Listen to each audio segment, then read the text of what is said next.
Eaton. And this is going to be a narrative about my life as I feel that I have lived it over the last 62 years, from my birth in Torrington, Wyoming in 1917, May the 4th, 1917, and the different things that have happened during that period of time. I was brought up in a Christian home. My mother and father both were good Christians. We attended the Presbyterian Church in Torrington, Wyoming. And at the early age of 8 years of, maybe 8.5 years of age, I had a personal experience with the Lord. You all know the song, In the Garden. Well, to me, that song was probably one of the greatest, and still is today, the greatest song that I know. And when we would sing that song in the Presbyterian Church, I sang louder than anyone else in church. I sang it at the top of my voice, and as you can probably tell, I've got a pretty strong voice. At any rate, when we would sing it, and we would come to the chorus, it said, "And he walks with me, and he talks with me." That was the Lord speaking to me. Andy, not and he, but Andy walks with me. And one time we were having a revival. Presbyterian churches do have revivals. I know you realize, some of you Southern Baptists and some of these other evangelic churches never think that the state Presbyterians have anything like a revival, but we did back in those days. And at this particular time we were singing In the Garden. And I was compelled just to go forward and accept Christ as my Savior. I think probably even before that I had a personal experience with Christ, that I had really accepted Him, but had never really professed Him before man, before the church, congregation of the church. But, I don't think that in all my life since, He has ever been very far away. I know that at times, I have drifted away, probably, and wasn't in as great a fellowship with the Lord as I should have been. But He was always there.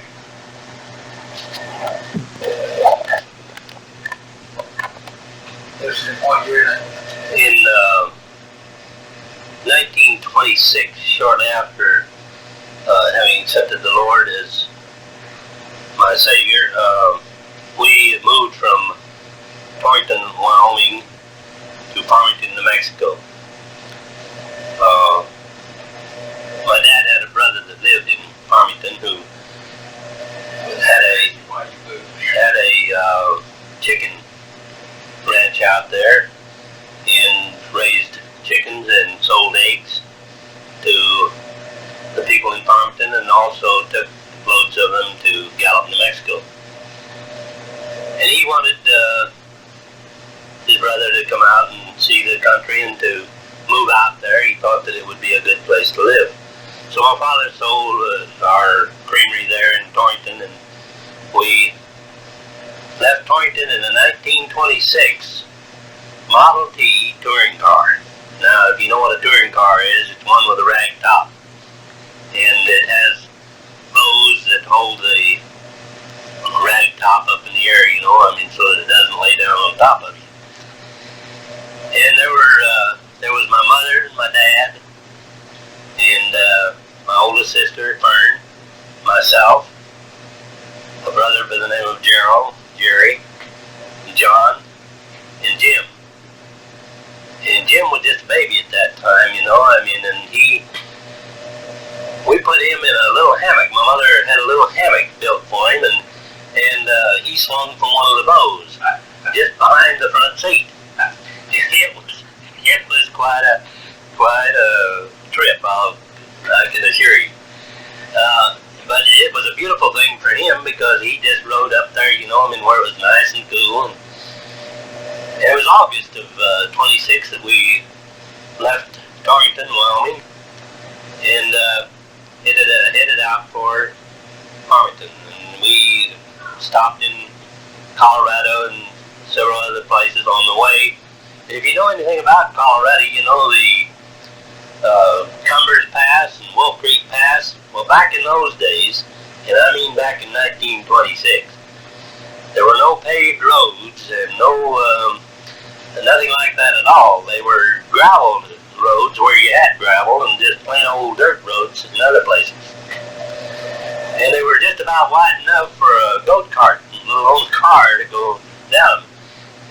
Every so often, in the road they would have passing areas.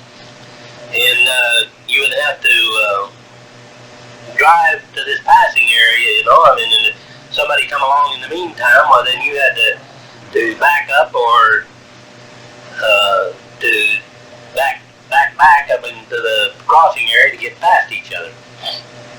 And I'll tell you, going up over some of those mountains, and they were mountains to us, we had to unhook the trailer. Whoa, I might add that we were pulling a 4-wheel trailer behind us. We were really moving, from Wyoming to New Mexico. So we had a lot of our prized possessions with us, and for 5 children, you had to take on quite a little luggage back in those days because you didn't have these permanent press things, and all, and it was quite a little different than it is today. So at any rate, we had a load along behind us, and sometimes we'd have to get out and unhook the trailer and move the car up a ways, and then all of us get out and push and help move the trailer too, And I'll tell you, it was a pushing and a chalking is what we called it, See, I don't know whether you know what chalking means or not, but we had stones.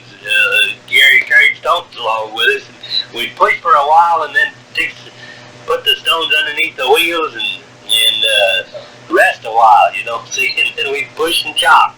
And so we pushed and chalked over the hills, it was quite an interesting situation, And we stopped. We had relatives on the way in Colorado and different places, and we stopped at their places whenever if we happened to make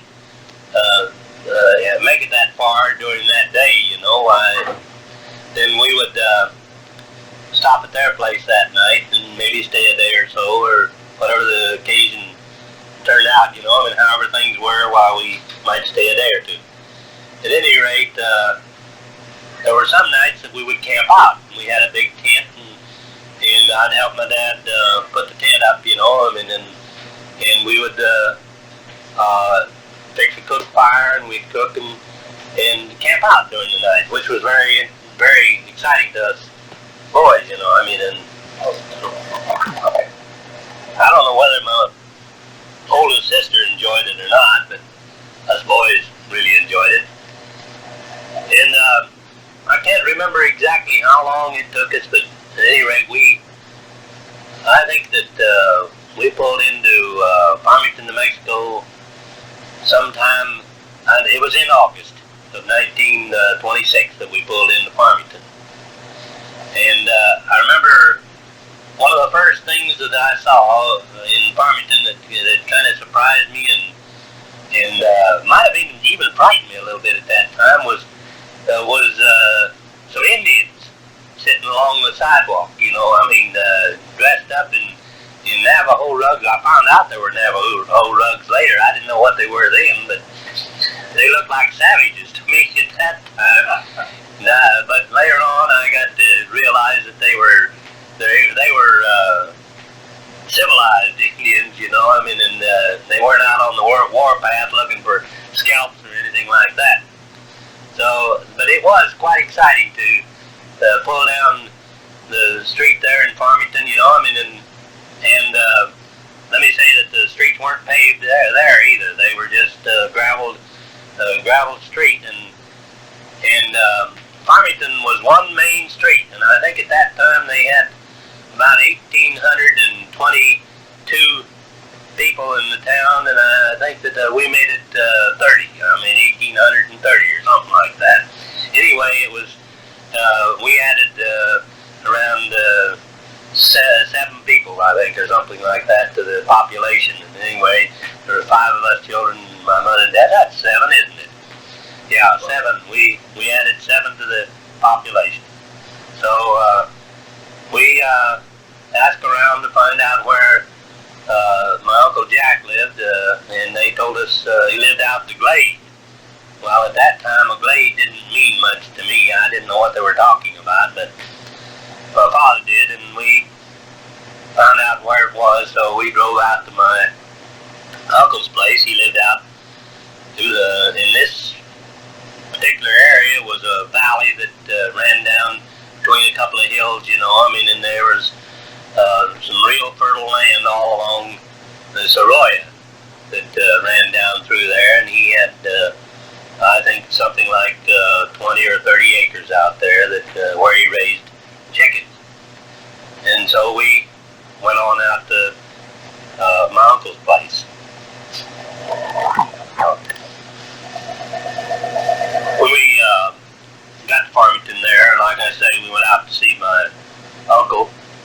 And I might add that we moved on to about 5 acres of his land there. And the first house we lived in Farmington, you really might not call it a house. What it was in those days, they used to build wooden platforms that were maybe 2 or 3 feet up off of the ground, and had a wooden wall around about 3 feet of it, all the way around the platform. On the outside was a wooden wall, and then a tent was put up above that, and a lot of people lived in those. You could call it a tent house if you wanted to call it. And that was the first place that we lived there for about 3 months while Dad was seeing about going to work and working for someone, or going into business or something like that. Because my dad was pretty much of a worker. I mean, and he always had employment regardless of where we were, and provided real well for us. So for about 3 months we lived in this tent house out there on part of my uncle's farm. Then my dad later on went into the real estate business, and he was the first licensed real estate broker in San Juan County, New Mexico. He founded at first he went into partnership with a man by the name of C.L. Green, who was a wonderful Christian man, and they had a real long, beautiful relationship until Mr. Green moved to Albuquerque, New Mexico in later years, and at that time my father changed the name of the real estate company to the Eaton Agency, and it has been the Eaton Agency for a good number of years. And one of my brothers is the owner of the Eaton Agency there in Farmington, New Mexico. It's probably the longest lasting in San Juan County real estate agency that has been there, you know, for years and years.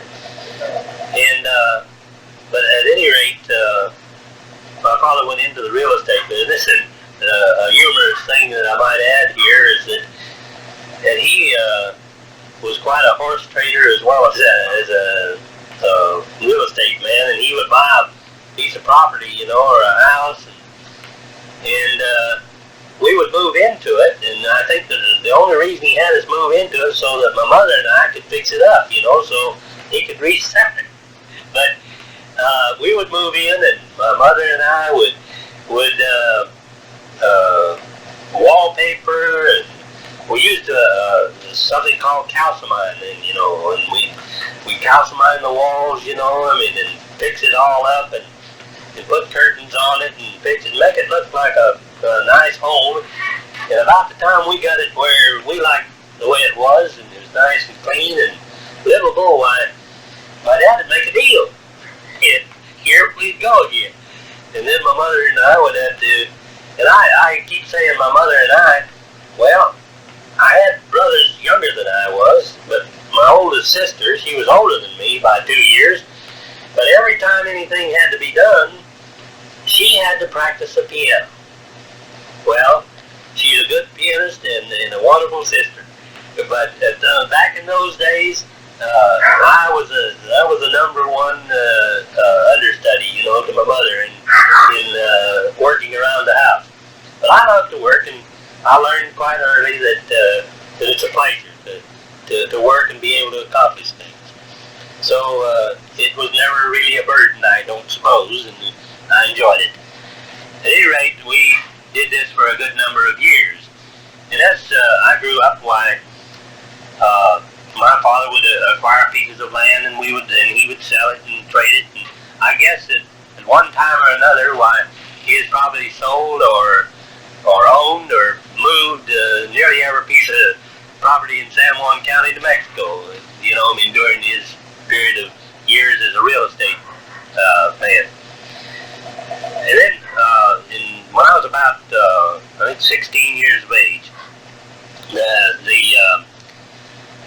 my dad decided that we would build a piece of property. Oh, I might add that after my Uncle Jack sold, later on he sold out his chicken ranch and moved to Colorado, and when he did, my dad acquired the land. And he bought the land, and we owned all this land out the glade there, and later on he decided that he wanted to build a house out there, you know. So he wanted to build it out of adobe.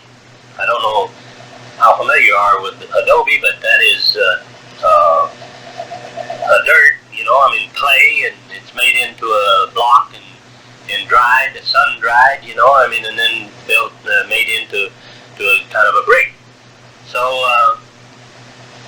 he decided that we would build it. Well, he traded a piece of property to a man to do the block laying and to help build the house, and so it became my chore to make the adobe, and that turned out to be quite an experience. I thoroughly enjoyed the experience I had doing it.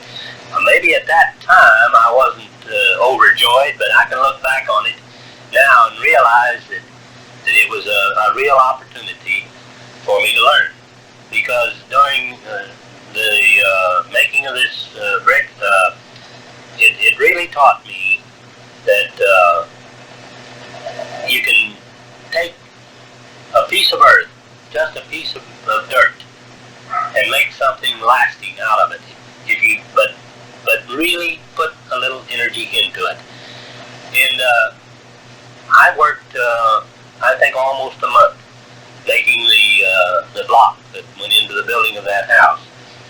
We made the block and laid them out on a flat piece of land that we had graded off, you know, I mean, it had sand on it, and we'd lay them out there, and as they would dry, we'd turn them up on the edges, you know, I mean, and they became a real solid piece of just about like a rock, you know, I mean, they're really strong.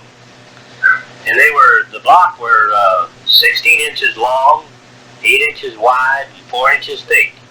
And they weighed about 40 pounds apiece. They were pretty heavy. But we made all these blocks and then trucked them out to the area where we were going to build the house. And the man that my dad had traded a piece of property to help build the house, he and I, together with my two younger brothers, John and Jerry, they carried the mud and we did the laying, and we built this house. Well, that house is still standing today, and it's just as good today as the day that we built it. In fact, it still looks like a beautiful home. It was a big two-story. Can you imagine a big two-story adobe home? The lower floors were 16 inches thick, and the upper part was 8 inches thick. And we built this whole house out of adobe block. And like I say, it's It's there today, just like it was the day we built it, or the year that we built it. And we put a lot of sweat and loving care into the building of that home. There's another experience that I'd like to kind of drop back maybe a year or so and tell you about, that I think is probably one of the highlights of my growing up there in Farmington. And that was that we had a pastor, minister, that the name of Reverend Bird, that was probably as influential in my life as any man that I know. He was a great man of God, a great Christian, and he probably was one of the greatest people with young boys growing up that ever lived. I count it a blessing to have had the opportunity to sit under his tutelage and to listen to him and to have been able to go with him in the many places that he took us. He was always taking a group of boys to Indian ruins throughout the state, to many different places, Chaco Canyon, Mesa Verde, Aztec ruins, just all over the state to teach us about previous occupants of the area, and to also teach us about the greatness of God. And one of the experiences that I would like to relate is when I was probably about 14, 15 years old, we went to the Grand Canyon, and his wife and Mother Bird and Reverend Bird took a group of 14 boys, just two of them, and one of the Chevrolet dealers there let us have a Chevrolet truck, and we fixed it up with seats and like that, and they had a station wagon, you know, I mean, and between the truck and the station wagon, we headed out, and we had all of our groceries and things in the truck, you know, and all, and we headed out for Grand Canyon from Farmington, New Mexico. That was quite a trip in those days, you know, I mean, for a group of boys like that, and just two people in charge of them and all, but they could handle us. They were really past masters at being able to handle young boys. And we went to the Grand Canyon. When we got there, we went down the old trail from the North Rim. We went clear down into the bottom of the canyon and across the Colorado River over to the Phantom Ranch. And that was one of the most wonderful experiences, I believe, that I had as a youth, as a young man, as a young boy. And it was quite a trek, you know, I mean, down there, and especially back in those times when the trail was really narrow. I mean, and it was quite an exciting trip. And but one thing that has stayed in my mind's eye ever since is the what we witnessed while we were down in the bottom of the canyon. When we were down at the bottom of the canyon at the Phantom Ranch. While we were there, we had the pleasure of witnessing a migration, or I should say a roundup, in the moving of a herd of deer from one rim to the other. These cowboys, on horses, mind you now, rounded up all these deer, and there were hundreds of deer that were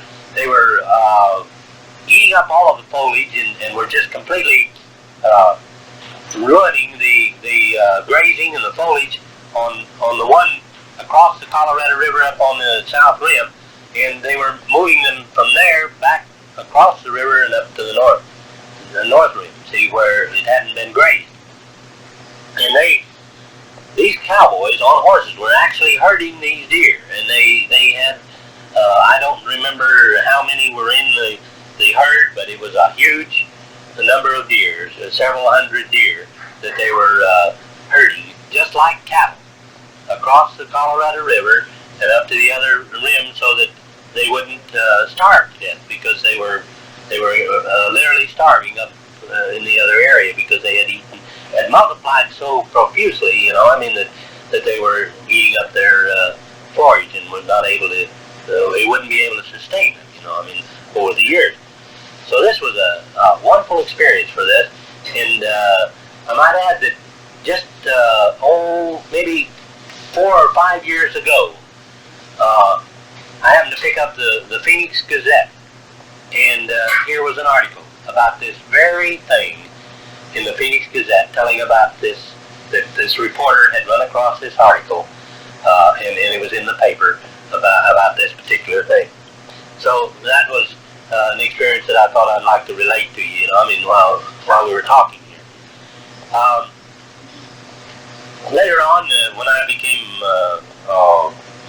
about 18 years of age and graduated from high school, I had a scholarship to Fort Lewis University and another college, and I thought that I would like to go to college on the scholarship. But then I met a fellow by the name of Ty Singer that was a recruiter from Durango, Colorado, a Navy recruiter.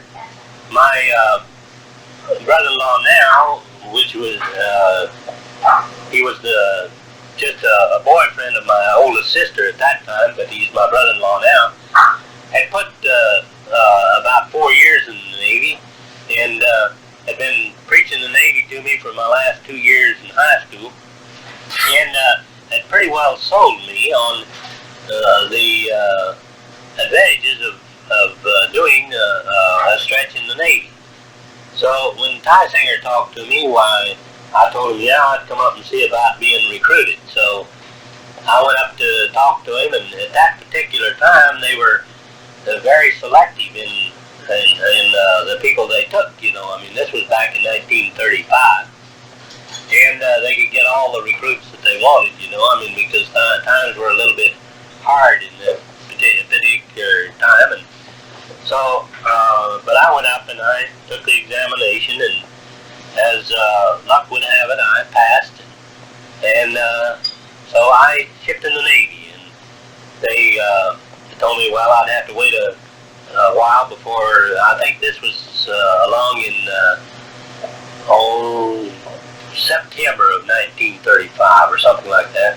And I thought I was going to have several months waiting, but he came down to Farmington, came down from Durango to Farmington in October, and said he wanted me to go in right that week.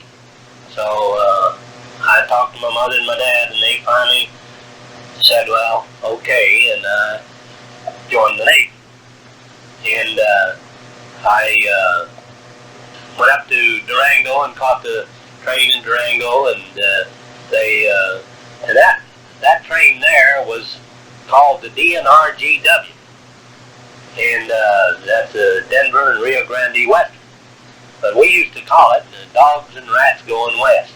You know, I mean, that was our little name that we tagged on to it. You know, well, you know, its dead end was there in Farmington. You know, I mean, that's where it stopped. You know, it came in Farmington, didn't go any further. It doesn't even run today. You know, I mean, from Durango, it comes into Durango, it doesn't come down to Farmington anymore. But anyway, we got on it and rode it, and it's a narrow gauge, you know, and I mean, when you say narrow, that's it. And we went into Denver and caught the little bigger train there in Denver. And we went from Denver to Albuquerque and then on into San Diego. And San Diego is where the recruiting station was, or not the recruiting station, but the training center was.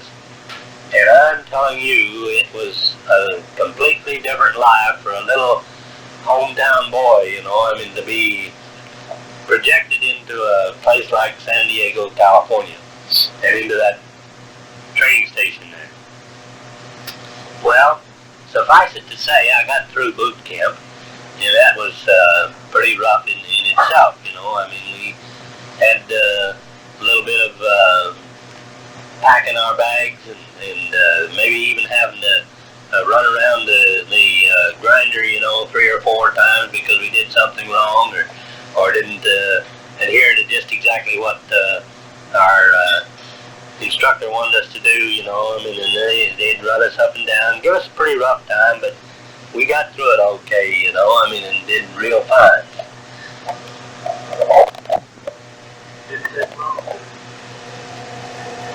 After boot camp, I reported aboard the USS Raleigh. It's a light cruiser, and at that time they were one of the fastest ships in the Navy, and one of the fastest in the world. In fact, we had almost the same power aboard this light cruiser as they had aboard a battle wagon. We had 4 propellers, or 4 screws as we call them, and that ship would fairly get up and go. It would even be considered a fast vessel today because it would do in excess of 35 knots, and we could really move through the water. It was a beautiful ship. It had wonderful armament aboard and everything. It was a real man of war, and it I might add that it was 555 feet in length, I think, and when you were doing about 34 knots, it was 556 feet in length. In other words, the pressure on the hull would lengthen that ship about 11 inches to a foot at top speed, or at a high rate of speed. That sounds kind of like, well, man, what's happening to that thing, you know? But over that length, you know, I mean, and all well, the pressure of the water against the sides actually lengthened the hull of the ship when she was at high speed. Shortly after going aboard the USS Raleigh, we went from the west coast. She was stationed in San Diego, and then we went from the west coast to the east coast and went into the Navy Yard at Portsmouth, Virginia, or Norfolk, whatever you want to call it. But the Navy shipyard is at Portsmouth. It's right next to Norfolk, Virginia, and we went into the yard there for a 3-month overhaul and refitting of the ship. Then we were detailed to go to Europe. We were to start a new squadron over in Europe, which was called Squadron 40 Terre, or Temporary Squadron. It was Squadron 40 Terre, and we were the flagship of that squadron. We had a group of destroyers and the USS Raleigh, 4 destroyers and the USS Raleigh, and we were the flagship of the squadron. And we were primarily to, if you remember, in 1936, 35, 36. This was in 1936. Franco started the Civil War or was fighting the Civil War in Spain, taking over from the king, you know, I mean, and all. And we went over to protect and evacuate Americans out of war zones in Spain. And while we were there, we would go into places like Valencia, Barcelona, Alicante, and protect or evacuate Americans that were either stationed over there, or some of them were over there in civilian jobs, you know, I mean, with companies, different companies and all, and we would evacuate them out. And we'd usually bring them back to either Marseille, France, probably, was where we brought most of them back. And we'd bring them back to France. And we were, I was stationed over there from 1936 and on the USS Raleigh until 1938, when we were relieved by another light cruiser that came out to to leave us. And we came back to the United States.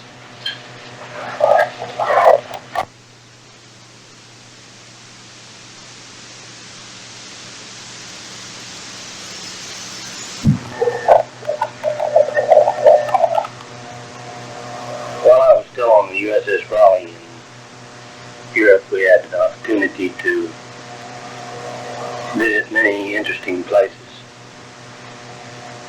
We went to Italy several times and went to Genoa, Leghorn, Naples, a lot of Marseille and France, of course, and a lot of seaports there in Italy. We went to a lot of different seaports in Italy. And when we were in Naples, there were 3 other men on the ship and myself took a taxi cab from Naples to Rome. And we spent a little over a week, I think it was, in Rome. Had an opportunity to see many wonderful things. We went to St. Peter's Cathedral, and when we were there, we met a young man going through the priesthood there in Vatican City from the United States, and he accompanied us in many places around Rome. He took us to the catacombs, took us to the Colosseum, and up on some of the hills there, and we got to see many interesting places. One of the most interesting places was he took us to the Vatican City, and when we were at the Vatican City, we had an opportunity to go all around inside, and it's just like you might say that it's a city in itself. It's a walled city within the city of Rome. It's quite interesting. While we were there, we had an audience with the Pope. These 2 of the men that we were with, that I was with, I should say, were Catholic faith, and this young priest that we were with, young father, took us, had an opportunity to get us an audience with the Pope. So we got to see him, and he blessed some rosaries for these 2 fellows that were with us. So this was probably one of the most interesting trips that I made while I was in Italy. We also had an opportunity to go to the Leaning Tower of Piza, and we actually went up in the tower and went up to the top of the tower.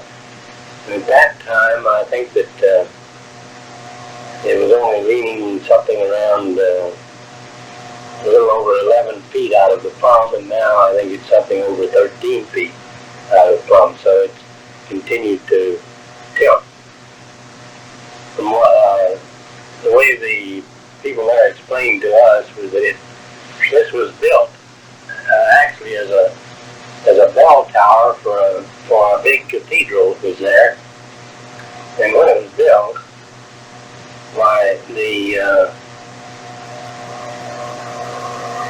foundation went down to bedrock and was anchored in bedrock. Well, it just so happened that this bedrock that they anchored it in was not a big shelf or anything like that, but it was a huge boulder itself, and as the weight, they must have got it on the side of it or something like that, and the weight of the tower caused the thing to tilt, so that it tilted out of plumb. And this was quite interesting to have an opportunity to see this bell tower and to go up in it. Then we also made many other interesting trips to different places in France and around. And the interesting thing I might tell you about the war in Spain was that we would be lying off the coast, you know, and we could hear the guns firing all day long, you know, or all morning, you know. I mean, and just about noon, why, they would stop firing. It'd be silence, dead silence. And from noon till about 3 o'clock, there'd be no noise at all. And then they'd start in again about 3 o'clock, start firing again, you know. I mean, and you could not only firing, but you could hear loudspeakers blaring back and forth, you know.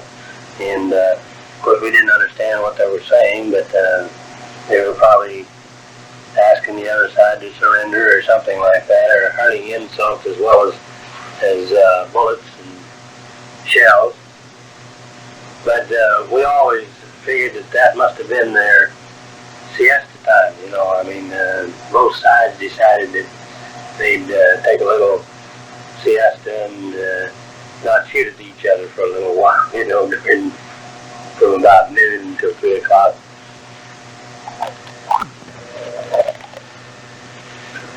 After leaving Europe and heading for the United States, we were on the East Coast for a little while, and then we left the East Coast, went down through the Panama Canal and back around to the West Coast, from where we had started several years before.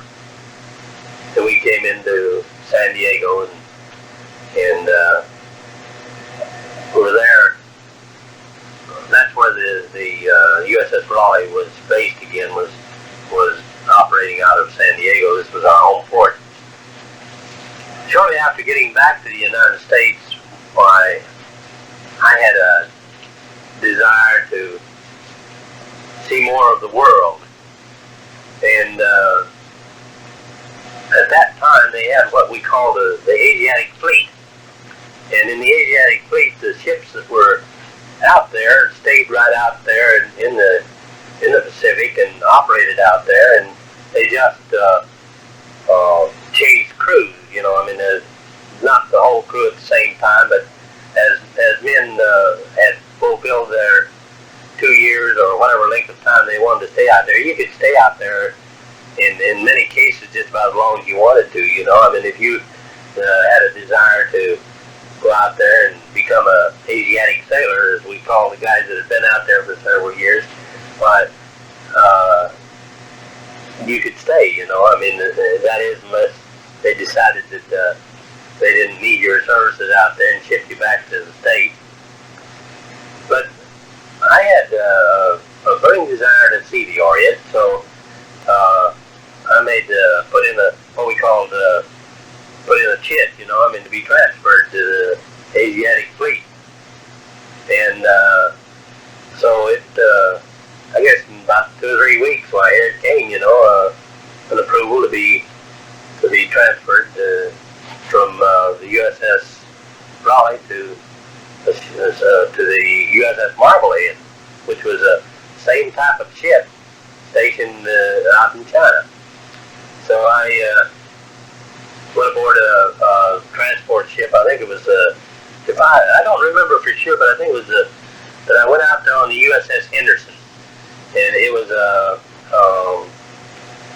a troop type vessel, you know, a troop ship, and was used for transporting people from the United States out to the Pacific Theater. So